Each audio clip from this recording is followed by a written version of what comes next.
इस मूवी में दो काजोल है, वही पुलिस इंस्पेक्टर है जो क्रिमिनल को पकड़ती हैं और वही काजोल वकील भी है जो मुजरिम को सजा दिलवाती हैं। अब ये काजोल का टैलेंट है या फिर प्रोड्यूसर को पैसे बचाने थे कि दोनों ही रोल काजोल से ही करवाए, ये आप फिल्म देखकर ही फैसला कीजिएगा। जी हाँ दोस्तों, आप सभी का trending news Hunter YouTube channel पर स्वागत है। आपको मूवी में काजोल के साथ साथ दो कृति सेनन भी दिखाई देंगी, लेकिन यहाँ उनको सीता और गीता की तरह इस्तेमाल नहीं किया गया है। डबल रोल होने के बावजूद भी मूवी में ऐसा कोई कंफ्यूजन क्रिएट नहीं किया गया है जैसी उम्मीद थी। अच्छी एक्टर्स होने के बावजूद भी यह फिल्म एक सस्ती टाइम पास बन के सामने आई है। तो दोस्तों, मूवी की अगर कहानी की बात करें तो कहानी कुछ ऐसी है कि दो जुड़वा बहनें हैं, सौम्या और शैली, यानी दोनों का रोल कृति सेनन निभा रही हैं। दोनों को एक दूसरे से बचपन से ही जलन होती है, माँ बाप बचपन में ही छोड़ देते हैं और फिर दोनों बड़ी होती हैं तो दोनों को ही एक ही शख्स ध्रुव सूद यानी शहीद शेख से प्यार हो जाता है। लेकिन ध्रुव की शादी एक से ही होती है और फिर दूसरी बहन बदला लेती है। फिर एक एक्सीडेंट होता है, किसी का कत्ल करने की कोशिश होती है जिसमें क्रिमिनल को पकड़ती है काजोल यानी विद्या, और कोर्ट में वकील के तौर पर केस भी लड़ती है काजोल यानी कि विद्या।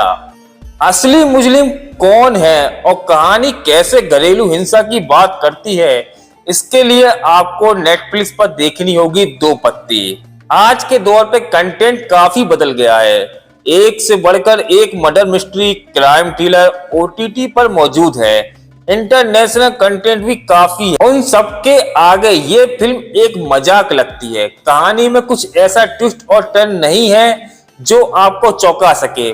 पहाड़ों में शूट हुई है यह फिल्म, लेकिन पहाड़ों की खूबसूरती को भी ठीक से कैप्चर नहीं कर पाती है। कृति के डबल रोल को ठीक से नहीं दर्शाया गया है, ना ही उनकी एक्टिंग को सही तरीके से बुनाया गया है। अच्छे एक्टर्स को एक तरह से वेस्ट कर दिया गया है। दो पत्ती नाम की यह फिल्म मोबाइल की तीन पत्ती गेम जैसे एंटरटेनमेंट भी नहीं दे पा रही है।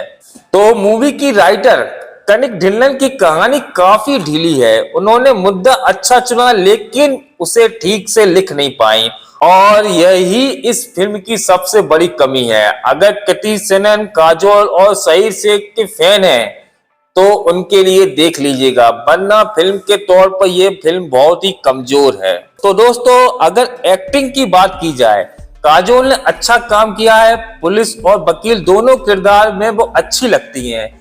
कृति ने डबल रोल में अच्छी एक्टिंग की है तो वो लग भी बहुत खूबसूरत रही हैं। शहीद शेख का काम सबसे शानदार है, वो सबसे ज्यादा चौंकाते हैं। तन्वी आजमी और ब्रिजेन काला का काम भी अच्छा ही है, लेकिन इन सब की एक्टिंग कमजोर कहानी के आगे फीकी पड़ जाती है। दोस्तों, फिल्म के डायरेक्शन और राइटिंग को लेके कहा जाए तो कनिका ढिल्लन की कहानी इस फिल्म की सबसे बड़ी विलेन है। उन्हें कहानी में कुछ और डालना चाहिए था जिससे वो आज के दौर की फिल्मों की टक्कर ले सके। आज ओटीटी पर मुकाबला सिर्फ हिंदी फिल्मों में ही आपस में नहीं है, साउथ की फिल्में हैं, इंटरनेशनल कंटेंट भी है। शशांक चतुर्वेदी की डायरेक्शन ठीक है, लेकिन कमजोर कहानी के आगे वो भी क्या ही कर लेते। कृति सेनन इस फिल्म के प्रोड्यूसर भी हैं, लेकिन पहली बार कृति को फिल्म प्रोड्यूस करने से पहले कहानी पर ध्यान देना चाहिए था, क्योंकि आज के दौर में कंटेंट ही किंग है। तो कुल मिला के कहा जाए दोस्तों, तो यह फिल्म बड़ी ही मुश्किल से आपका टाइम पास करेगी। तो दोस्तों, मेरे द्वारा जानकारियां आपको पसंद आती ही होंगी और मुझसे जुड़े रहिएगा, तो चैनल को सब्सक्राइब जरूर करिएगा जिससे कि मैं और तरह की जानकारियां आपको दे सकूं। वीडियो पसंद आई हो तो लाइक कर दीजिएगा और जानकारियां आपको मिलती रहे तो घंटा अवश्य बजा दीजिएगा। धन्यवाद मित्रों।